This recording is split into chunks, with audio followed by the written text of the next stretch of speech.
Good afternoon and welcome to AMGC's In Conversation with webinar series. So my name is Charmaine Phillips and I'm the director here in the Northern Territory for AMGC. Thank you for taking the time out of your day to join in the conversation, and please know that today's session is being recorded. I'd like to begin the session with an acknowledgement to country, of course. So in the spirit of reconciliation, AMGC recognises the traditional custodians of country throughout Australia and their connections to land, sea and community. We pay our respects today from Larrakia land up in the north to all elders past, present and emerging, and extend that respect to all Aboriginal and Torres Strait Islander people joining us today from whichever land you are on. So this series of 30-minute webinars, if you haven't joined one before, has been designed to give local manufacturers information on national bodies that are available to support and assist them with their manufacturing endeavours. However, if you're joining us from outside the Northern Territory, welcome, and I'm sure you'll get a lot from the information shared. I'm very excited to be talking today with Dr. Corey Stewart, CEO and founder of the Advanced Robotics for Manufacturing Hub, otherwise known as Hub, based in Queensland. Thank you. Hi, Corey. Oh, hello. Thank you for having me. You're welcome. I'm very excited for this conversation, so I can't wait to get into it. So today's conversation will take around 20 minutes. The audience will be on mute, so if you do have any questions, please use the chat function. If it's something easy to answer, Ellen will answer it for you, but if not, I've allowed 5 or so minutes at the end to go through for Corey to answer these questions. So let's get into it. So I guess, Corey, to start the conversation today, I feel that we may have several people online who have joined us who may not know what or who the Hub is. So being its founder, could you start by giving us an overview of your drive behind establishing the Hub and its purpose? No worries. So the Hub emerged from a real experience with research, collaboration and the manufacturing sector, where we recognise the industry really would benefit from the opportunity to co-locate to get some things done, but also to have additional services that could help them, meet some immediate challenges, some technical challenges, or to prototype something or test materials or ask questions of experts, in addition to doing, a traditional kind of research collaboration. So the Hub was born as an independent not-for-profit company and has a facility headquartered in Brisbane. We work all across the country, but we have an actual facility in Brisbane. Where these projects could take place, or we could go, as our team could go into a manufacturing operation and have a look at some of the environments and challenges that they have firsthand, and actually start to unpack how to address some of those challenges, and then how to go on that longer innovation journey and really reap the benefits of those relationships and outcomes. Yeah, great, because not a lot of manufacturing businesses out there have access to this technology, do they? No, and what we found was it's the stepping off point for some robotics and AI can be overwhelming for companies, particularly if they're small to medium enterprises and they haven't necessarily gone on that journey before, or they've started on that journey and they've come across a few little things that they need a bit of help with. Sometimes it can be hard to access the people to ask those questions. So sometimes we can, refer companies too, but we can also have a look at what those challenges are and talk them through some of that process about how you bring on those technologies, what are the opportunities, perhaps what are the risks too, and who might they do some of these things with. It's important to recognise for all of us we're not alone in this journey. We are often better doing it together, and I find that companies, particularly the smaller medium enterprise companies, but also some of the larger ones, they'll want to talk to other peers about other companies and CEOs and product leads or technical officers about what was their challenge, how did they overcome it. So we can also bring those groups together to start to explore the quickest, most satisfying and long-term sustainable way of doing the digital transformation process in your business. Yeah, and I guess that's what I've found here in the Northern Territory. Once we start that conversation, then things really start to take hold. So I guess going on what you just touched on with Hub supporting manufacturers to adopt Industry 4 technologies, can you talk us through what Industry 4 is for those that aren't aware online, and how the Hub supports businesses with that?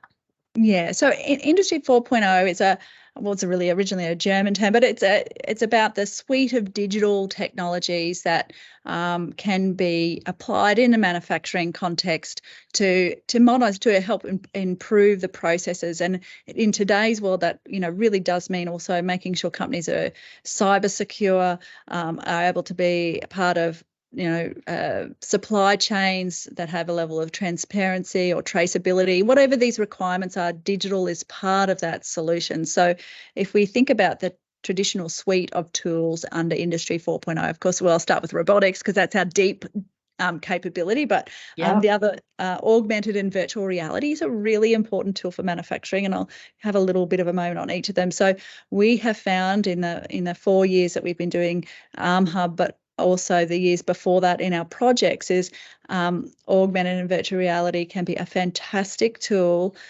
which is really accessible to start the digital transformation journey. So really, it can often really shorten the design to manufacturing time, or it can assist with the quality assurance challenge, or just reconciling essentially one image against another, and take out some of the kind of grunt work of doing that in a manual processing way. So we find staff can often have the uptake of that technology quite quickly. It's only a few $1,000s usually to start, so it's actually not, it's quite a quick way to get a win in terms of getting staff engaged in a range of digital tools. It can be the first platform, and you can actually start to see the results of those outcomes usually quite quickly. So I always just like to plug augmented reality in particular is a really good tool to get started with. Then the other area is AI, and Hub is really quite committed to this space because our learning is obviously that manufacturing is a digital business. It's a tech business in the modern world, and you've got to have places, you've got to understand yourself as a data company and understand its value and where it sits in an organisation. So I would say it's probably data and AI, and to generate insights out of your AI, or your data, you'll use artificial intelligence or just algorithms that will help you understand it and get value out of it, and maybe automate some processes as well. So Hub is about to launch, in fact, AI as a service that will allow us to host companies' data, because it can also be a challenge to invest early on, test and trial it with us, see what you need, and then maybe that will be your prototype to installing it in your own company. That's probably for the smaller ones, and for the bigger ones, they might want to do projects outside of their existing platforms so they're safe and secure and don't disrupt ordinary business. So that's another challenge that companies can have, is when they want to experiment or do something new, where and how do they do that? So that's AI and data. Industry 4, obviously robotics is part of that. Robotics is great at the right time, but not everything's a robot problem. We'll be the first to admit it. So, but robots, today in manufacturing, we think a lot about collaborative robots. So robots that are kind of like tools, your modern day grinder, welder, all of the things that, you would upgrade as you go along through technologies, and robots we think often is just another version of that. It's the modern day tool that takes out the grunt work, and where they can be adopted they should, and increasingly you're able to adopt them and apply a robot to a range of different tasks. So not traditionally they've been just very good at the repetitive tasks and taking out, when you mass manufacture something or you have a repetitive task, you can make a robot do it. Yes, you can still do that, and you absolutely should, but increasingly robots are getting smarter and more agile, so you can apply them to one task over here, and then soon after they can be applied to another task without complex reprogramming, and not necessarily having to be a roboticist or what they call a mechatronics engineer to have to do that. So there is a lot of uses now for robotics that perhaps weren't even on the horizon a few years ago. New materials. how are we starting to use the, science of new materials or new material applications in another part of Industry 4.0, which is very prominent in the manufacturing space. So they're the main areas that I think about when we think about Industry 4 and the kind of new science and digital capability that, modern day life offers manufacturing.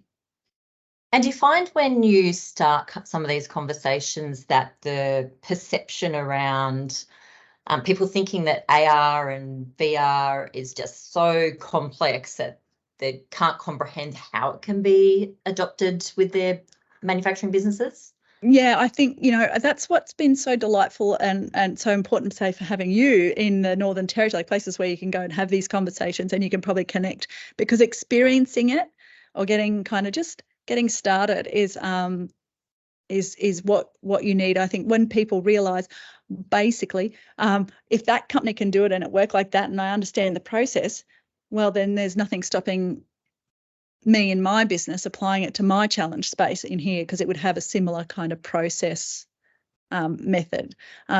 So what I tend to work with companies on is go, that challenge, how are other people solving that challenge? Has it been done before? And the opportunity is just to build on the shoulders of what other people have done, so you don't feel like you're inventing something entirely new. But the other part is also to work with your teams, because the champions of any of the digital transformation change in your teams, because they're the expert in what their job is. So they go, I know what success looks like. I know what I need to achieve. How might this tool help me do it better? And once they sort of have a sense of mastery or the opportunity of that tool, we find that they really do pull it through the organisation, because, they can determine how to use the tool. They'll know what the good outcome looks like and where it falls short. And then it's about getting the right advice and people around you, and not deciding you have to do it on your own. Yeah, and I guess that's the key thing. Industry 4 is that mash of industry and the digital aspect. So, I mean, data analysts, people working in that space do become part of your manufacturing value chain. And even AI, a lot of people, I guess it's getting a lot of media at the moment with ChatGPT and things being created, but using artificial intelligence to assess the data that's coming off your machines, maybe to preempt if a machine's getting too hot or running too fast or too slow.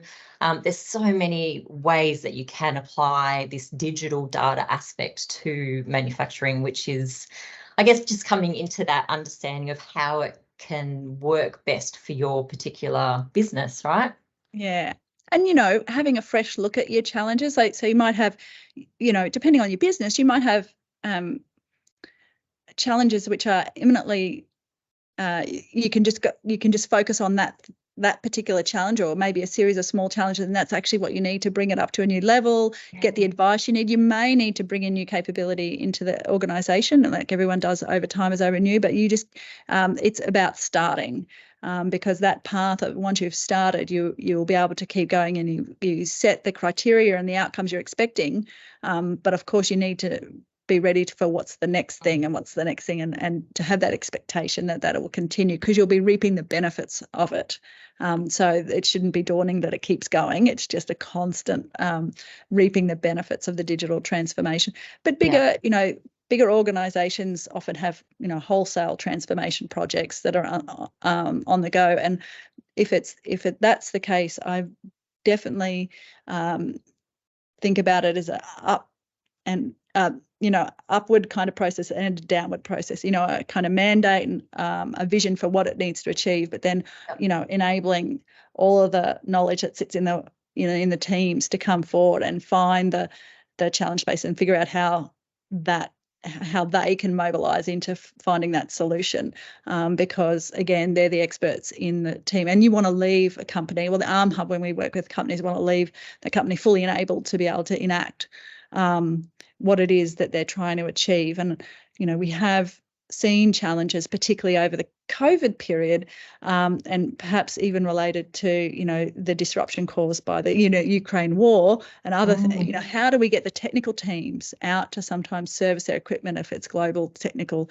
And, we need to start thinking about how to bring that workforce opportunity to learn along on the journey of the transformation journey that the company is going on, because everyone's in a learning frame. That's the opportunity, is to kind of minimise the risk by just, importing your technical advice or teams and actually starting to build those teams that are capable of, maintaining, using, applying the technology, and possibly, creating it as well. But that's not often essential, but it's, being in charge of the technology and being the user of it, and maintaining the expertise within the company.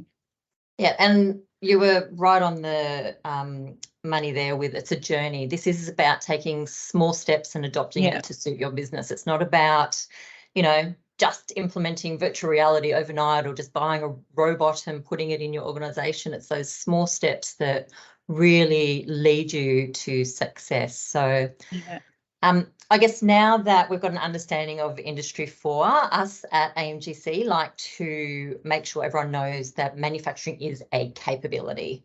It's not a sector, but I would like to turn to the 4 key sectors that ArmHub focuses on. So advanced manufacturing, health and biomedical, future energy and defence. So what are some of the ways or examples of how the hub has worked with manufacturers in these sectors or markets to adopt some of the Industry 4 technologies that you have touched on earlier?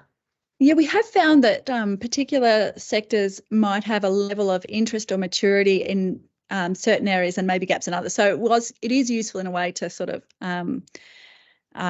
single them out.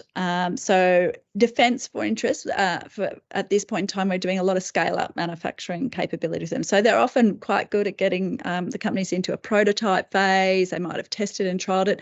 They may have a client, or they, but really the challenge is scaling it. So how do we go from making, 10 of these things to 100 or 100,000 of them, or, how do we scale up making more complex things over time? So it's the challenge that we're really presented with our manufacturing clients as a general rule, not exclusively, is that scale up challenge. And what I like to think about, we are in a certain time in Australian manufacturing where it's quite clear, and government policy environments are starting to really respond to that scaling up challenge, because we know we want to add value here. So, we don't want to just dig and ship, for the analogy of Australia's mining sector. We want to add value to that product. So defence, as I say, we don't want to just invent the technologies. We want to start making it here and manufacturing it here. And in the past, we haven't done a lot of that. But the sovereign manufacturing capability that we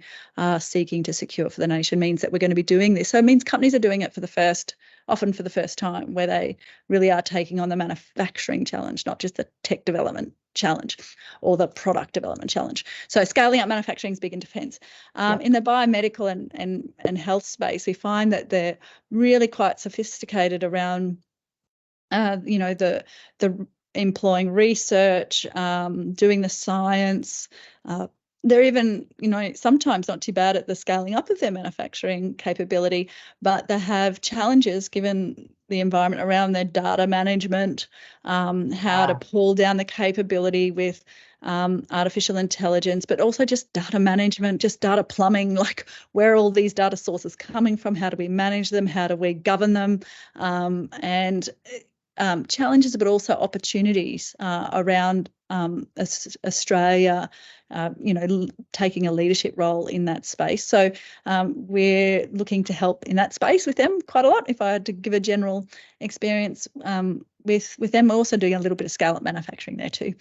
Right. And in the energy space, energy is quite new, and I think in our context, which I think the Northern Territory will feel very strong affiliation with, it's like battery supply chain. Critical minerals, adding value to those critical minerals, getting them into products, and I think in the north, across the country, but particularly north, it is really about trying to build out that supply chain. So for me, I get really excited about a whole bunch of new tech businesses that are going to need to evolve for the first time. So startups and scale-ups doing different technologies about how do we get all that energy onto the grid, or how do we,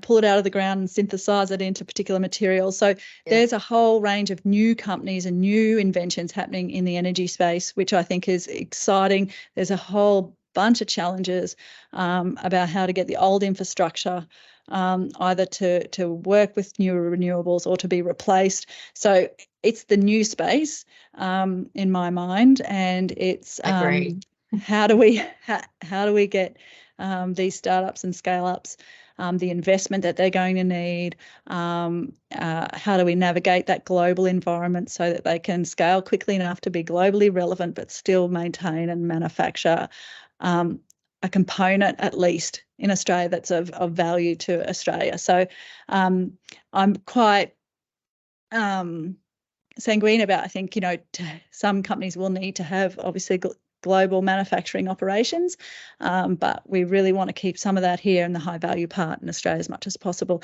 And I think of Tritium being a great example, and because they're local here in Queensland, but they've took their EV chargers to the world, and they also have manufacturing in Texas, but they also have it in Australia, and there are a lot of their IPs here. So that's a really good model to think about going forward. And I think that's the segments that we prioritised because there's things to do. Yeah, no, it is very exciting. Here in the Territory, a lot of our audience will know we've got the AMEF fund. So we've got some funding to support innovations or products or services in these sectors, in energy and critical minerals. So we absolutely understand and appreciate the value add that local businesses can add into the broader process of manufacturing here, not only in the Territory but in Australia. So AMGC is doing our part to help support that with some co-funding. I guess, and those supply chains are those supply chains are really important. Like whether you're doing the steel work for the bracketing for battery shelving, or you're helping automate or assemble new products. I think it's pulling that whole supply chain piece together and helping companies at each of those stages. So without knowing the makeup of the manufacturing sector in the Northern Territory, if I think about Queensland, we do have a lot of sort of machining capability in manufacture, and how do we take that capability and start to make new things out of it?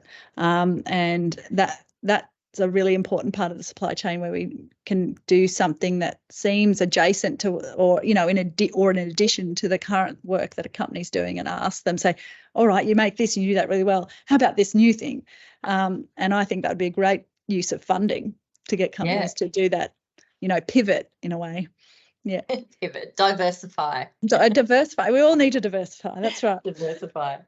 So I guess for those manufacturers on the call from the Northern Territory or not based in Queensland, how can Hub best engage with and support them?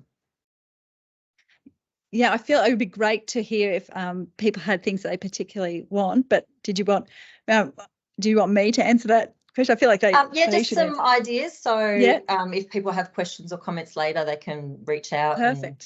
So Hub, what we do, we work with a whole range of research capability across the country and even overseas. So basically, if you've got a challenge or a question and you need a bit of expertise to have a look at it, and we also have an internal technical team, which is a good way of thinking about it is the engineering clout to see through the problems as they go into commercial application, like in your business or for your clients. So I think of us as like we amplify or augment your capability, or we can start to help you think through some challenges. And we do find that we can do a lot of that. We can do it through conversations, we can do it through site visits, or sometimes a combination of. So that's going to be an interesting part of it. But we have had, and it was perfected during the COVID time. We launched at COVID, so I feel like we can do anything virtually now. But, we do take a lot of videos, and sometimes we do walking recordings of particular factories. And the other part is about leveraging investment. So often when there is resources like your resource there's also other resources sometimes available to de-risk the investment that innovation is required. And sometimes you'll do a series of investments. So it's great that the Northern Territory has its innovation fund.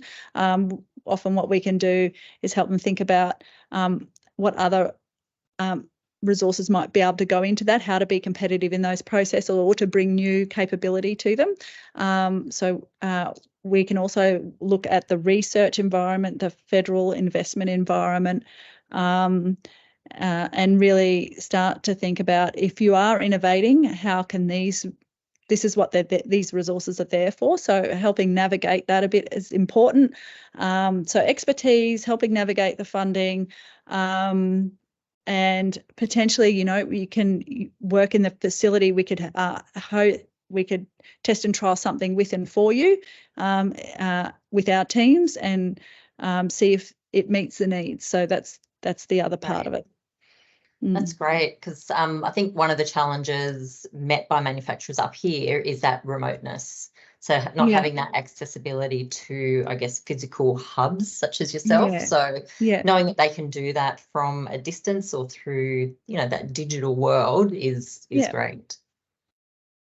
All right. So before we open questions up to the attendees, because I know we're nearly at time, but there's so much we can talk about, Corey. I appreciate the Hub has many different services and offerings, and I think we only touched on a few, just general ones today.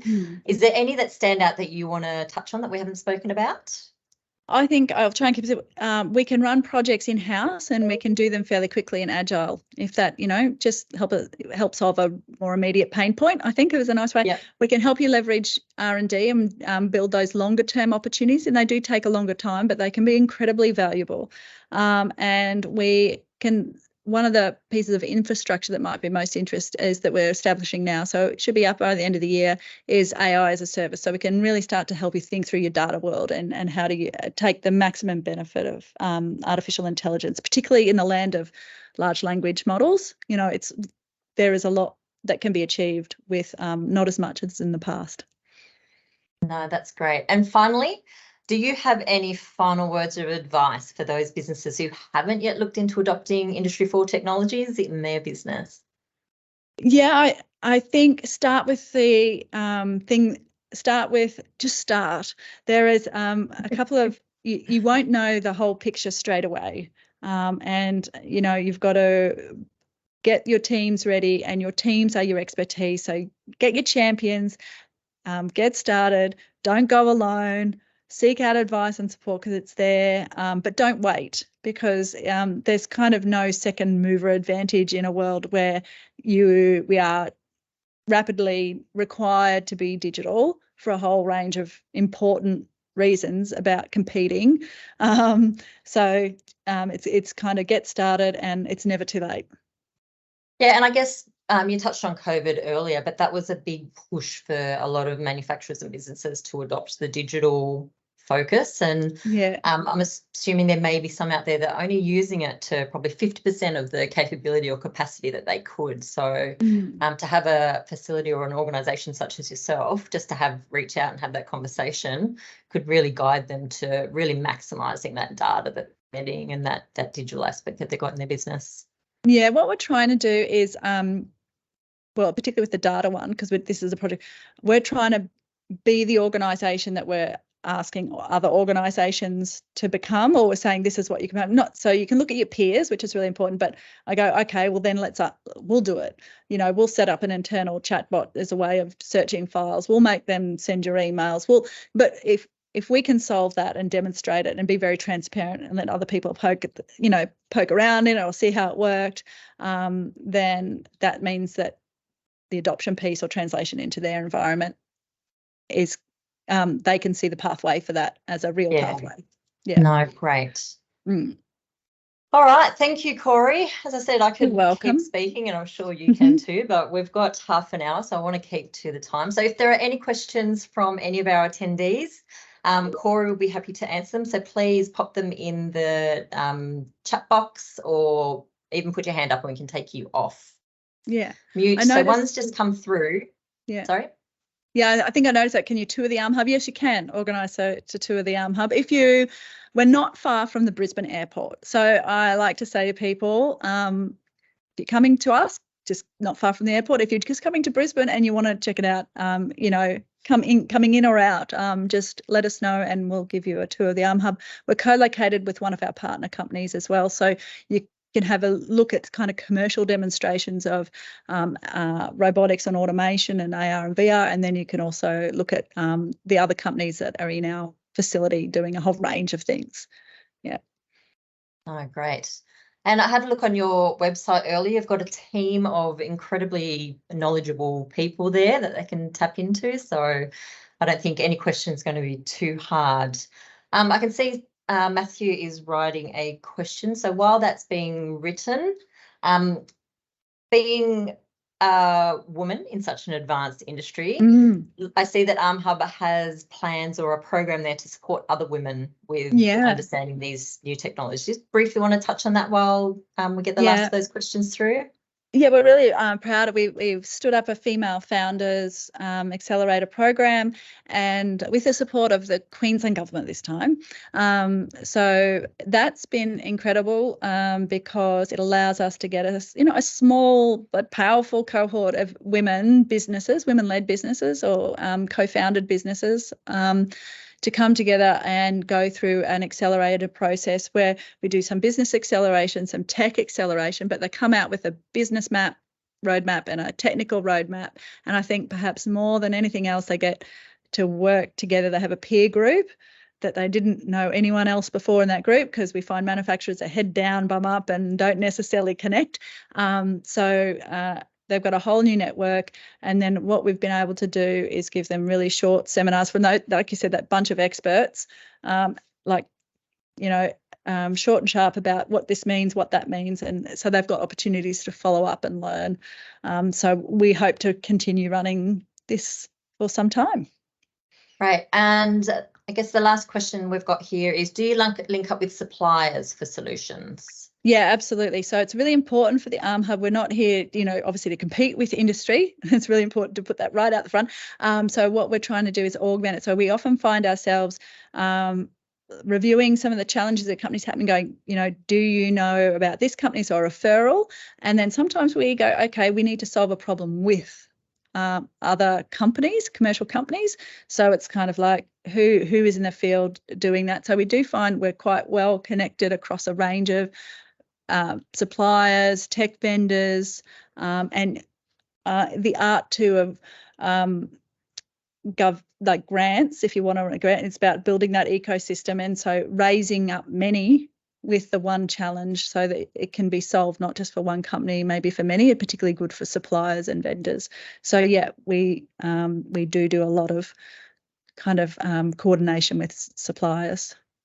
Great, and that's good to know, because here in the Territory we're also about building that ecosystem and just lifting a whole cohort into that advanced manufacturing space. So yeah, collaboration is really important. Yeah, like, I think you don't, certainly from our perspective, we may not do very much in a project, but we just need to do the thing that's the right and most meaningful thing and to get the project done. But it's the sum of the parts that matter. So I encourage people to keep collaborating. Agree. Yeah. All right, well, we've hit our half an hour, probably just gone over, so apologies, but please let me finish by thanking you so much for being online today. As I mentioned, this session was recorded, but the recording will be up at the end of the week because we have Arm Hub back again on Thursday with Kevin Hernan, the Director of Defence at Arm Hub, to talk about how they can help industry with speed to deliver to warfighters' hands is the title. So that will be quite interesting, and I'm looking forward to that one. So if you're working in the defence sector, I don't think it's one to be missed. If you haven't registered, there's still time to register. But thank you, Corey, and thank you, everyone. And if there is any other questions, there's the website at armhub.com.au. Otherwise, we can share some contact details with everyone afterwards. So thank you again, Corey, and thank you everyone for joining us today.